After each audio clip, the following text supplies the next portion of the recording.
अस्सलामु अलैकुम वरहमतुल्लाहि वबरकातुहू। बिस्मिल्लाह वस्सलातु वस्सलामु अला रसूलिल्लाह। मुअज़्ज़ज़ नाज़रीन इकराम, आज का किस्सा, आज का वाक़या एक नौजवान का है जो यम्बो में रहता था।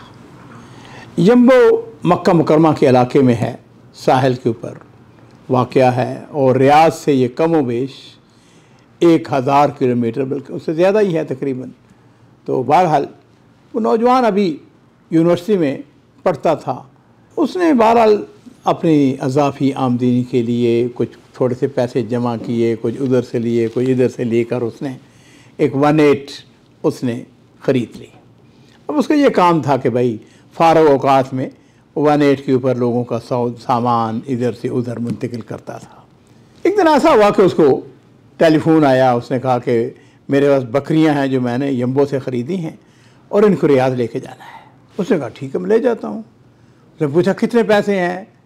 लो जी, करते करते उनका इत्तफाक 1000 रियाल के ऊपर हो गया। 1000 रियाल देखा जाए तो कोई बहुत बड़ी रकम भी नहीं है और बहुत छोटी भी नहीं है, लेकिन बहरहाल ज़ाहिर बात है उसने यम्बो से उसने बकरियां जो हैं वो अपनी 18 के ऊपर लादनी थी और फिर उसके बाद रियाद पहुँचाना था और फिर उसके बाद उसने वापस आना था। खैर, अब उसके पास अपने पास पेट्रोल के भी इवन पैसे नहीं थे। उसने एक आदमी को से 200 रियाल लिया उसने। खैर, उसने पेट्रोल वगैरह डलवाया गाड़ी में। रियाज जिस वो रियाज के करीब पहुंचा तो उसने आकर उसको टेलीफोन किया, मोबाइल पे उसने फ़ोन किया। उसने कहा कि मैं फ़लाँ जगह पहुंच गया हूं, तो तुम्हारा घर की तरह है। मैंने कहा ये अनलोड करनी है। उसने कहा फ़लाँ जगह आ जाओ। शाम हो गई। कहता है कि मुझको भूख भी लगी हुई थी और मेरा ख्याल ये था कि जिस वक्त मैं वहाँ पर पहुँचूँगा तो मेरा अच्छा इस्तकबाल होगा, मुझे खाना पानी चाय वगैरह। आखिर मैं यम्बो से 1000 किलोमीटर गाड़ी चला के आ रहा हूँ। खैर, जिस वक्त मैं उसके घर पहुँचा तो मैंने उससे पूछा कि बकरियाँ क्या उतारनी है? उसने कहा मेरा वो हौश है, उसमें उतार दो। खैर, वो मैंने बकरियाँ उतार दी। मैंने उसे कहा कि साथी पैसे? कहता कि मैंने देखा उसका घर जो है वो बिजली के कुमकुमों से चमक रहा है, रोशनियां हैं जी। पता चला कि आज उसके घर में अजीमा है, खुशी है कोई। कहने लगा मेरे दिल में ख्याल आया कि चलो जहाँ मुझे पैसे मिलेंगे वहाँ ये है कि आज मुझे अच्छा खाना खाने को मिल जाएगा, गोश्त खाने को मिलेगा। हाँ जी। कहता है कि मेरे पास जब आया जिसकी बकरियाँ थी, कहने लगा कितने पैसे हैं? मैंने कहा 1000 रियाल। उसने कहा नहीं नहीं नहीं, कोई 1000 वज़ार नहीं है। और फिर मुझको कहने लगा कि मैं सिर्फ तुम्हें 100 रियाल दूंगा, अगर लेना है तो ले लो वरना कुछ नहीं, जाओ। बकरियां तूने उतार दी हैं। कहता है मैं कहाँ इस बात का तसव्वुर किए हुए कि मुझको खाना अच्छा मिलेगा, मुझको चाय है जी, मुझको खजूरें, मेरी ज़ियाफ़त होगी, और कहाँ मेरी हालत दिया। मैंने उसे कहा कि ये मेरे ऊपर जुल्म है। पेट्रोल मैंने रास्ते में जो है वो 150-200 रियाल का है ना। उसने कहा नहीं, 100 रियाल लेना है तो लो। कहता कि मैं अब गाड़ी में बैठ गया, मैं सोचना शुरू कर दिया। गुस्सा मुझे बहुत ज़्यादा, लेकिन बहरहाल मैं मजबूर था। मैंने सोच सोच के मैंने कहा चलो जो मिलता है वही ले लो। मैं उसका टेलीफोन किया, इतनी देर में उसका अजीमा वगैरह ख़त्म हो गया, लोग खाना खा के चले गए। हाँ जी, कुछ भी नहीं, और मेरा पेट खाली था, भूख मुझे लगी हुई थी, मेरे जेब में कुछ नहीं था, पेट्रोल भी बिल्कुल मामूली सा रह गया था। कहते मैंने अपने दिल में सोचा, मैंने कहा कम से कम कुछ तो हो, पेट्रोल के लिए पैसे सही। मैंने कहा ठीक है, मुझे 100 रियाल ही दे दो। अब जब मैं उसके करीब गया मैंने कहा ठीक है 100 रियाल दे दो। कहने लगा नहीं, मैं सिर्फ तुम्हें 50 रियाल दूंगा। नाज़रीन किराम, इसको कहते हैं जुल्म, इसको कहते हैं ज़्यादती, किसी की मजबूरी से नाजायज़ फ़ायदा उठाना, जो इस्लाम की निगाह में भी और अखलाक की कदरों के भी इंतहाई ज़्यादा ख़िलाफ़ है बात। कहता है कि मैंने सोचा, मैंने कहा मैं 50 रियाल का क्या करूँगा। खैर, कहता है कि मैं वहाँ से अपनी गाड़ी लेके ज़रा थोड़ा सा बाहर आया। पेट्रोल पंप के ऊपर आकर गाड़ी बमुश्किल पहुँची और पेट्रोल ख़त्म हो गया। कहता मेरी जेब बिल्कुल खाली थी। अब मैं सोच रहा हूँ मैं क्या करूँ। कहता है मेरे दिल में एक तरकीब आई।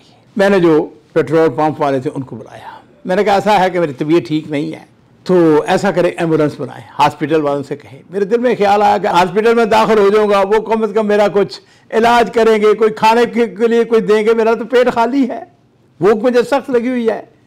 और मैं वो शर्मिंदा भी हो रहा। खैर जी, उन्होंने टेलीफोन किया, एम्बुलेंस आ गई। अब जी एम्बुलेंस के अंदर डाला और हॉस्पिटल पहुंच गया।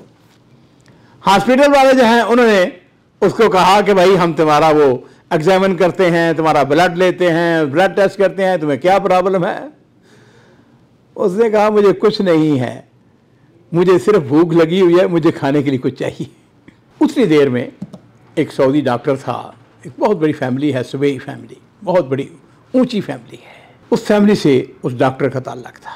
वो कहता है कि उसने आके मुझे चेक किया। जब वो चेक कर रहा था तो मैंने उससे कहा कि मुझे चेक करने की ज़रूरत नहीं है, मुझे सख्त भूख लगी हुई है। उसने कहा था तुम्हारा मामला क्या है। मैंने कहा कि मैं यम्बो का रहने वाला हूँ, इस तरीके से बकरियाँ लेके आया, ये और मेरा किस्सा है और मेरे साथ ये जुल्म हुआ है। उसने कहा मेरे साथ चलो।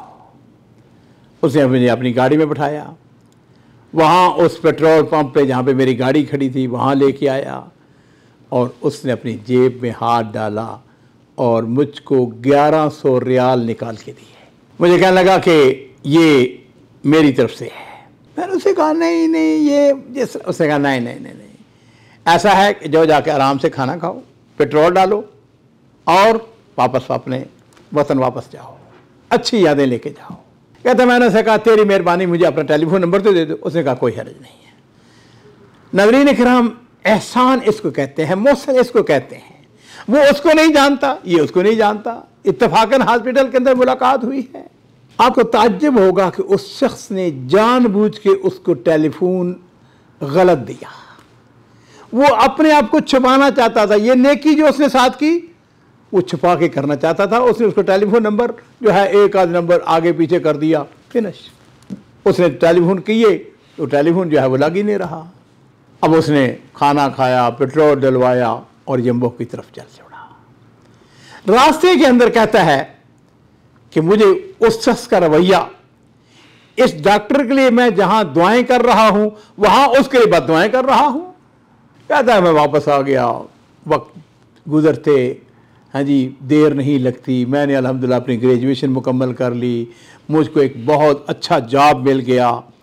6 साल गुजर गए। कहता है कि मेरी तकर्री जो है वह रियाज के अंदर एक बड़ी अच्छी कंपनी के अंदर हो गई। अल्हम्दुलिल्लाह मैं उसको भूला नहीं। कहते एक दिन मैं मस्जिद के अंदर नमाज पढ़ने के लिए गया तो नमाज ख़त्म हुई तो एक शख्स खड़ा हो गया। उसने शोर मचा दिया। उसने कहा कि लोगों मेरी मदद करो, मेरी हालत बहुत ख़राब है, मेरे घर वाले भूखे हैं। कहता है जैसे मैंने उसको गौर से देखा तो अजीज़ो ये वही शख्स था जिसने मेरे ऊपर जुल्म किया था, मेरा हक उसने खाया था। वाक़े को मुकम्मल करने से पहले मैं नबी करीम सल्लल्लाहु अलैहि वसल्लम, मेरे माँ बाप कुर्बान हों, आपकी हदीस जो है वो पहले भी आप सुन चुके हैं कि आपने इरशाद फरमाया कि इत्तक़ि दावतल मज़लूम फ़इन्नहा लैसा बैनहा व बैनल्लाहि हिजाब। मज़लूम की बद्दुआ से बचो, इसलिए अल्लाह और उसके दरमियान कोई पर्दा नहीं है, डायरेक्ट अल्लाह ताला को पहुंचती है। कहता है कि जब मैंने उसको देखा मुझको वो मंजर याद आ गया। कहता है कि मैंने उसके पास बैठ गया। उसको नहीं अंदाजा कि ये कौन है कौन नहीं है, लेकिन मैंने उसको पहचान लिया इसलिए कि मेरे ऊपर तो उसने जुल्म किया था। मैंने कहा साथी क्या हुआ। उसने कहा बस पता नहीं क्या हुआ, हो सकता है किसी मजलूम की मुझको बद्दुआ लग गई हो। ये उसके अल्फाज थे। कहता है कि उसने अपनी दास्तान सुनाई कि ये हुआ, हालात ख़राब हो गया, कारोबार के अंदर नुकसान हुआ और इस वक्त हालत यह है कि मेरे घर वाले जो हैं वो भूखे बैठे हुए हैं। कहते मैंने उसे कहा कि सब्र करो। मैंने अपनी जेब से वही 1100 रियाल जो उस सऊदी डॉक्टर ने मुझको दिया था, मैंने उसकी नीयत से इसका अजर सवाब उस शख्स को मिले, क्योंकि उसने मेरे ऊपर उस वक़्त मेहरबानी की थी जब मेरे पास कुछ नहीं था। मैंने वो 1100 रियाल उसको दी दिए और मैंने उसे कहा कि जाओ भाई, अल्लाह तुम्हारा भला करे, जाओ जाके खाना ख़रीदो, अपने घर वालों को भी खिलाओ और ये जो बाकी पैसे बचें इसको अपने काम में लाओ। नाज़रीन इकराम, मैं हस्ब साबक यही बात कहूँगा कि इसकी तालीक आपके क्या कमेंट्स हैं ये आपने। और मैं यहाँ पे आखिरी बात अर्ज़ करना चाहूँगा कि ये वाक़यात, ये प्रोग्राम जो आपके पास अल्हम्दुलिल्लाह कमोबेश हर रोज़ एक नया वाक़या पहुँचता है, इसके लिए बहरहाल हमें मेहनत, जद्दोजहद, पूरी टीम है जो इसके ऊपर काम करती है। मेरी आपसे यही गुजारिश है कि आप हमारे चैनल को जो है वो सब्सक्राइब करें और उसके साथ इन वाक़यात को जो है अपनी मजालस के अंदर बयान करें। मेरा ये दावा है इंशाअल्लाह कि ये जो वाक़यात हम बयान करते हैं या बयान हो चुके हैं, अगर आप इनको सुने तो यकीन जानिए आपके अखलाक के अंदर, आपकी तरबियत के अंदर बहुत सारा फ़र्क आए।